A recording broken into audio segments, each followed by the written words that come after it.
മാസാമാസം നടക്കുന്ന പരീക്ഷയിൽ വെറും 1.5 മാർക്ക് കുറഞ്ഞതിന്റെ പേരിലാണ് ആശിർ നന്ദ എന്ന 9ാം ക്ലാസ് വിദ്യാർത്ഥിനിയെ ഡിവിഷൻ മാറ്റിയിരുത്തിയത്. അടുത്ത മാസം ഇനിയും മാർക്ക് കുറയുകയാണെങ്കിൽ 8ാം ക്ലാസ്സിൽ പോയി ഇരിക്കാൻ സമ്മതമാണെന്ന് എഴുതി വാങ്ങുകയും ചെയ്തു. തുടർന്നുള്ള കളിയാക്കലുകൾക്കും മാനസിക പീഡനങ്ങൾക്കും ഒടുവിൽ മനം നൊന്താണ് ആശിർ നന്ദ ജീവനൊടുക്കുന്നത്.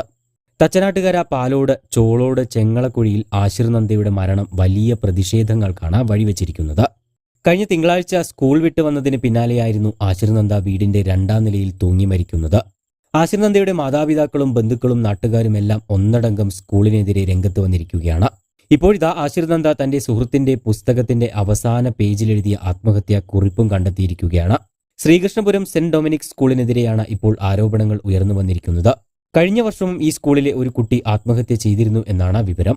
മാസാമാസം പരീക്ഷ നടത്തി മാർക്ക് അനുസരിച്ച് കുട്ടികളെ പല ഡിവിഷനുകളാക്കി തിരിക്കുന്നതാണ് ഇവിടുത്തെ രീതി.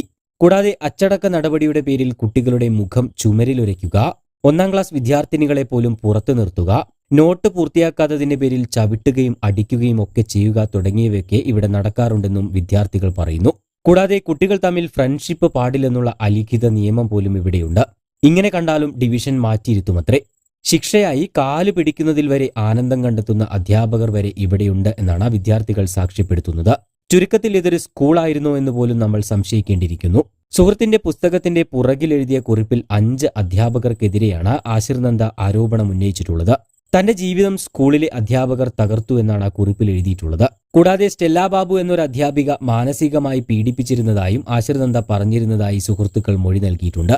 സംഭവത്തിൽ പ്രിൻസിപ്പൽ അടക്കം 3 അധ്യാപകരെയാണ് മാനേജ്മെന്റ് ആദ്യം പുറത്താക്കിയത്. ഇവർ കൂടാതെ അമ്പിളി, അർച്ചന എന്നീ അധ്യാപകരുടെ പേരും ആത്മഹത്യാ കുറിപ്പിലുണ്ടെന്നാണ് സഹപാഠികൾ പറയുന്നത്. ഇതിനു പിന്നാലെ ഇവരെയും പുറത്താക്കിയതായി മാനേജ്മെന്റ് അറിയിച്ചു. സ്കൂൾ അധികൃതരുടെ പീഡനമാണ് ആശിർ നന്ദയുടെ മരണത്തിലേക്ക് നയിച്ചത് എന്ന വിവരം പുറത്തുവന്നതോടെ വിദ്യാർത്ഥികളുടെയും രക്ഷിതാക്കളുടെയും വിവിധ രാഷ്ട്രീയ യുവജന സംഘടനകളുടെ പ്രതിനിധികളുടെയും നേതൃത്വത്തിൽ വലിയ പ്രതിഷേധമാണ് സ്കൂളിലേക്ക് നടന്നത്.